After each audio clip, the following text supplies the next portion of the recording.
eu estou aqui com o Vitor e vou fazer uma pergunta a ele. Vitor, o que você sabe sobre acordos internacionais e políticas climáticas? Então, eu não sei muito sobre o assunto, né? Porque o assunto não é muito discutido, não é muito falado, né? Sobre isso. Então a gente vai te ensinar. Você já se perguntou como funciona a fiscalização do cumprimento de acordos ambientais internacionais? Embora não exista uma força de fiscalização supranacional, a comunidade internacional estabelece normas, metas e incentivos para garantir o cumprimento dos compromissos ambientais. Os países são os principais responsáveis por implementar e fiscalizar seus próprios compromissos nacionais. Existe um sistema de balanço global que avalia anualmente os avanços e impulsiona a revisão das metas para que se tornem progressivamente mais ambiciosos. Acordos internacionais, políticas e políticas sobre o meio ambiente são pactos e diretrizes estabelecidas por países e nações para promover a cooperação e a ação coletiva na resolução de problemas ambientais globais, como as mudanças climáticas e a perda da biodiversidade. Mas afinal, qual o papel de acordos internacionais e conferências sobre o clima? Existem muitos acordos e conferências climáticas ao longo da história, mas é importante destacar alguma delas, como por exemplo, a Convenção de Viena. Em 1985, um conjunto de nações reuniu-se na Áustria, manifestando preocupação técnica e política quanto aos possíveis impactos que poderiam ser causados como o fenômeno da redução de camada do ozônio. O texto de convenção enunciava uma série de princípios relacionados à disposição de comunidade internacional em promover mecanismos de proteção ao ozônio, prescrevendo obrigações genéricas que instavam os governos a adotarem medidas jurídico-administrativas apropriadas para evitar tal fenômeno. A Convenção de Viena contribuiu para o surgimento, em 1987, do Protocolo de Montreal. Protocolo de Montreal, 1987. É o tratado executivo que estabelece metas para a eliminação gradual das substâncias que destroem a camada de ozônio, como o CFCE. Entrou em vigor em 1º de janeiro de 1989. O documento impôs obrigações específicas, em especial a progressiva redução da produção e consumo das substâncias que destroem a camada de ozônio, SDOS, até sua total eliminação. Acordo de Paris é um tratado internacional juridicamente vinculativo que visa limitar o aquecimento global a menos de 2 graus, preferencialmente a 1,5 graus, em relação aos níveis pré-industriais, e aumentar a capacidade de os países se adaptarem aos impactos das alterações climáticas. A Convenção, quadro das Nações Unidas sobre Mudanças do Clima, tem o objetivo de estabilizar as concentrações de gases de efeito estufa na atmosfera em um nível que impeça a interferência humana perigosa ao sistema climático. Esse nível deverá ser alcançado em um prazo suficiente que permita que os ecossistemas se adaptem naturalmente à mudança do clima, assegurando que a produção de alimentos não seja ameaçada e permitindo o desenvolvimento econômico prosseguir de maneira sustentável.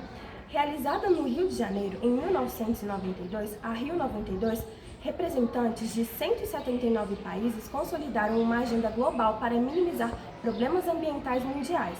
Foram definidos compromissos e obrigações para todos os países. Para garantir o cumprimento desses compromissos, é necessário os recursos financeiros para custear as despesas. Protocolo de Kyoto, 1997. Seu principal objetivo era a redução de emissão de gases do efeito estufa, como o gás carbônico, para a contenção às mudanças climáticas em seu curso. Para isso, foram estabelecidas metas de redução a serem cumpridas pelos países desenvolvidos. A ideia era de que houvesse uma diminuição de 5,2% nas emissões em comparação aos valores de 1990. Os COPs.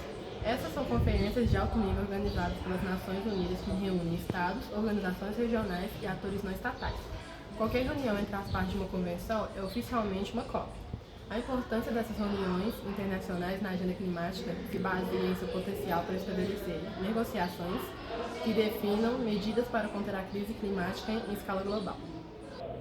A COP30 é a 30ª Conferência das Partes da Convenção Quadro das Nações Unidas sobre Mudança de Clima, que ocorrerá em Belém, no Pará, de 10 a 21 de novembro de 2025.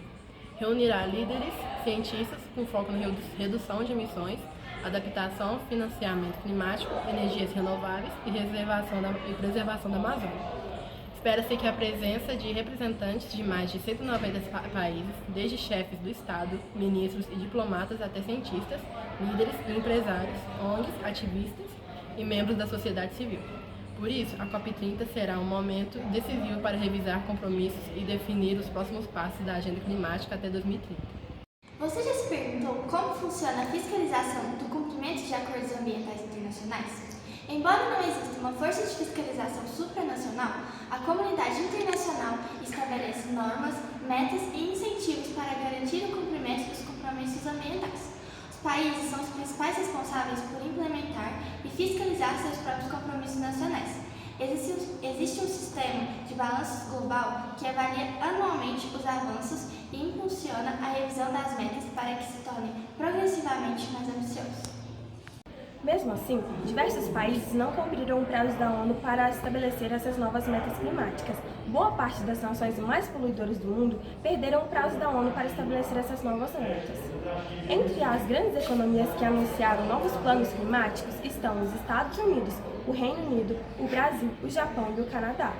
O chefe do clima da ONU, Simon Stiell, falou que a maioria dos países indicou que ainda produzirá seus planos ainda esse ano, mas o prazo perdido aumenta as preocupações de que a ação climática tenha caído das agendas dos governos.